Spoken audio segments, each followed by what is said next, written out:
Sup guys, it's Alex here, and welcome to another edition of the Bracketology Update. This one is for January 19th, whenever I'm uploading it. I'm recording this at about 11:30 a.m. Eastern Time. We had a crazy day of college basketball that happened yesterday.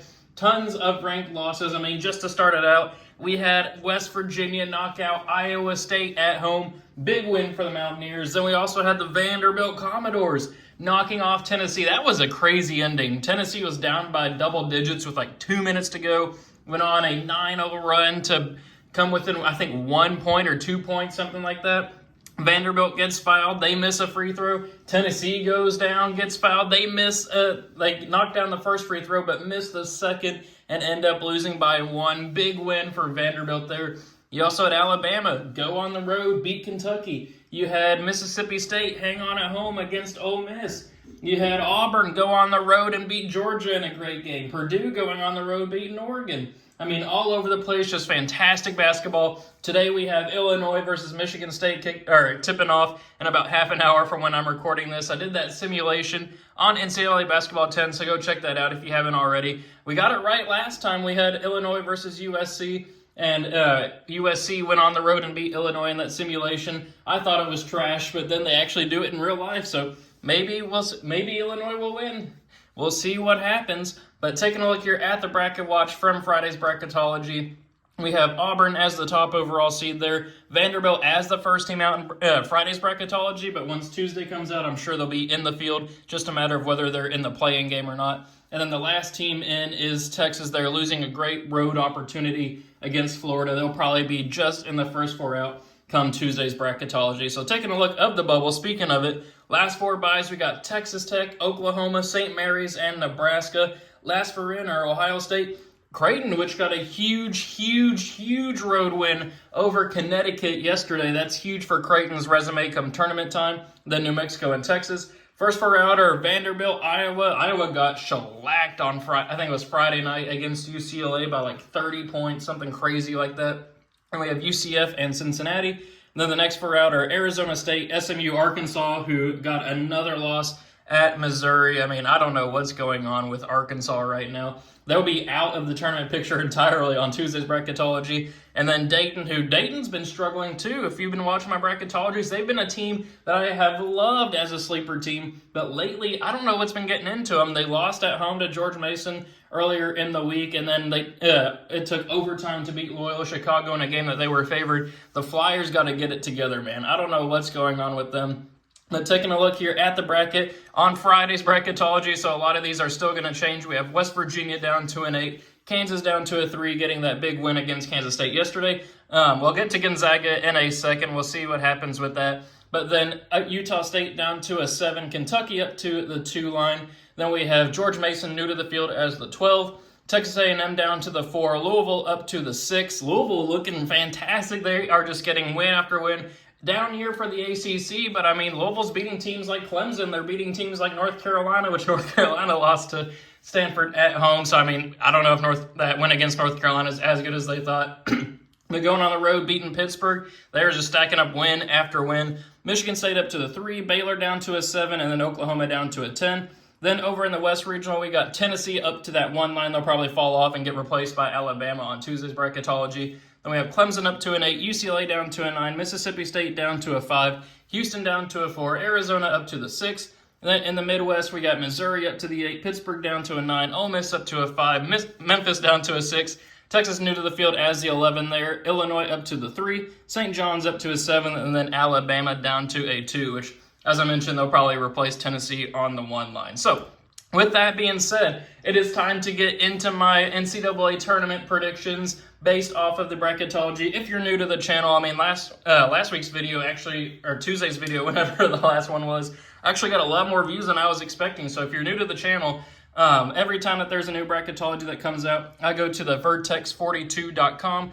download their Excel bracket template, and then fill out these teams based off of the Joe Lunardi predictions. And then I fill it out based off of who I think is going to win the tournament. It's been fun to do. I think it's just a fun exercise because it's all about bracketing. A couple of great example of this is a couple of weeks ago I had Auburn and Texas A&M in the championship game in one bracketology, and then the next one that came out they were in the same region, so I obviously can't have them in the national championship in that case. So just bracketing matters so much in the NCAA tournament. Plus it's fun just to kind of go through that exercise, talk through a few teams, and see who I would have winning the NCAA tournament. But let's go ahead. Enough talk. Let's go ahead and get started. First, we'll have the top left regional. Obviously, Auburn's going to beat the winner of Moorhead and Howard. Then West Virginia versus North Carolina, two teams going in the very opposite directions right now. As I mentioned, West Virginia getting that home win against Iowa State, and then North Carolina losing at home to Stanford. That's an easy one there. Give me the Mountaineers. Then Gonzaga, I briefly mentioned them earlier. I don't know what's going on with this team, man. Earlier in the week, they lost to Oregon State in overtime. Not a bad loss in and of itself, but one you'd expect Gonzaga to win. And then last night, they lost at home to Santa Clara in a game that they were projected to win by 12, and Santa Clara lost to like Loyola Marymount or something like that earlier in the week. I don't know what's going on with the Bulldogs. They'll probably fall down 2-8. This is not your typical Gonzaga team, so keep that in mind once the tournament comes around. All that being said, give me Lipscomb pulling off the 12/5 upset. So then we'll have Michigan here. Moving on past Northern Colorado, Wisconsin versus Bradley. That one would be a fantastic game to watch.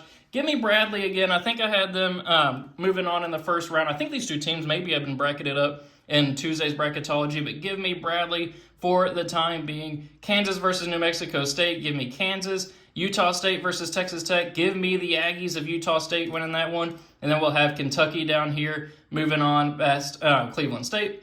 And then for a spot here in the Sweet 16, Auburn versus West Virginia. Give me Auburn moving on. I would love to see West Virginia pulling off the upset. They've proven that they can really beat top teams in the nation. They beat Kansas on the road. They beat Iowa State. They beat Gonzaga. That team is stacking wins, and their coaches, I can't remember their coach's name, but it's his first season overachieving, similar to Louisville this season. Fantastic season for them. They're just going to fall short against Auburn. And then Michigan will beat Lipscomb. And then Kansas over Bradley, and then Kentucky over Utah State. So pretty chalky here in the Sweet 16. We had a couple upsets, an 11 and a 12 moving on the second round, but overall, the cream will rise to the top. Auburn versus Michigan, give me the Tigers advancing on there. Kansas versus Kentucky, give me Kentucky advancing on, which sets up Auburn versus Kentucky.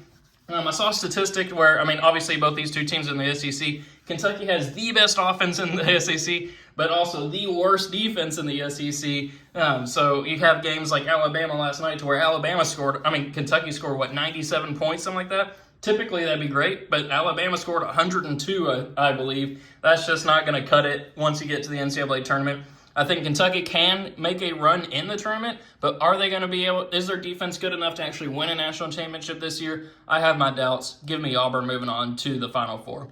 So we'll move over here to the top right regional. Duke versus Bryant. Give me the Blue Devils advancing on there. Maryland versus San Diego State. Give me Maryland. I think that's a fantastic 8 versus 9 game. That would be fun to watch. UConn and George Mason. I've talked about both these teams. UConn just losing at home to Creighton. George Mason going on the road and beating Dayton. Struggling last night against George Washington, but George Washington was like 12-4 or something like that, so it's not terrible. But give me the upset here. Give me the back-to-back national champions falling in the first round. Their three-peat bid coming to an end super early. Give me George Mason, the Patriots advancing on. Then we'll have Texas A&M beating Yale. Then Louisville, I think, could beat UC Irvine. I don't want to overlook UC Irvine. They are a fantastic team. They beat Cal Poly by like 30 last night. But give me the Cardinals, who are looking fantastic on like a 6-game win streak right now.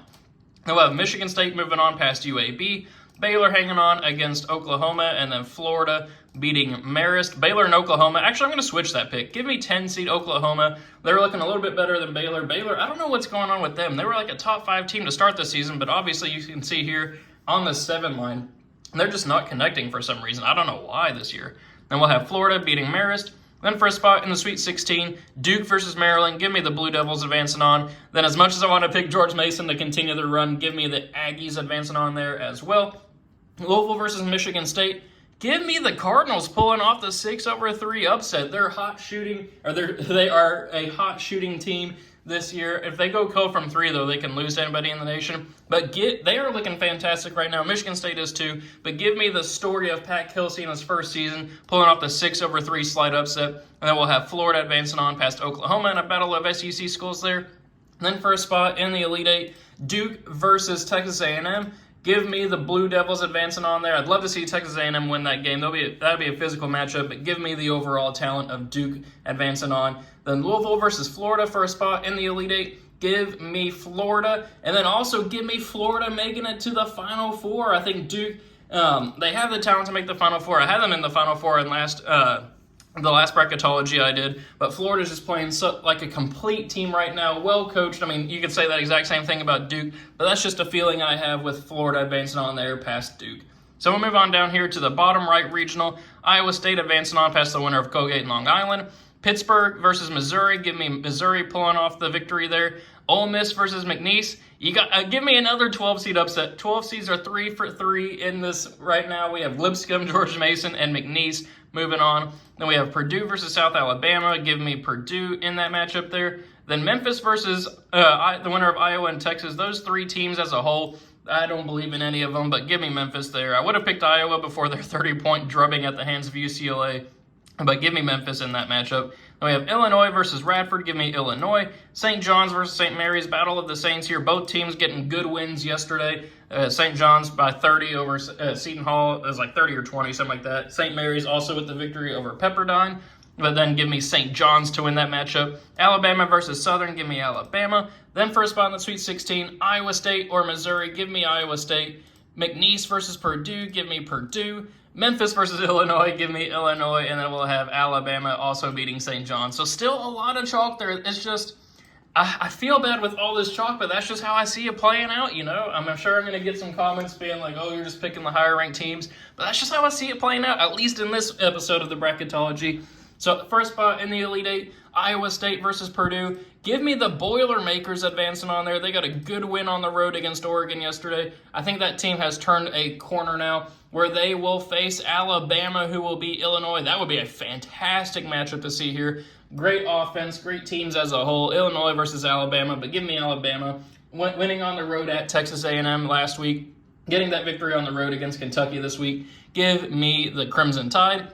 And then give me the Crimson Tide to advance on to the Final Four. So we have 3 SEC teams in the Final Four. But that's just the story of this college basketball season where there's just so many quality SEC teams. I mean, I think there's, 4 or 5 in the top 10, and then 7 are ranked in the top 25. Absolutely crazy, the strength of the SEC this year. But then we'll move on to the bottom left regional, the final one. Tennessee versus Omaha, give me Tennessee. Clemson versus UCLA, give me Clemson. I think Clemson's playing some good basketball lately. Mississippi State versus Samford. Samford got a surprising loss to East Tennessee State last night. Give me Mississippi State, who got that home win over Ole Miss. Houston versus Akron, give me Houston moving on there. Arizona versus the winner of Creighton and New Mexico. Both those 2 teams are playing well lately, Creighton and New Mexico. Give me them pulling off the 11-6 upset over Arizona. Then we'll have Oregon versus Utah Valley. Give me Oregon in that matchup there. Georgia versus Nebraska. Georgia's been playing very well lately too. Give me Georgia, and then Marquette over William and Mary. So then for a spot here in the Sweet 16, Tennessee versus Clemson. Give me the battle of the orange teams here. Give me Tennessee advancing on there. I don't know how much I believe in them to make a huge run. I mean, they've only lost 2 games so far, but that's 2 out of their last 4 games.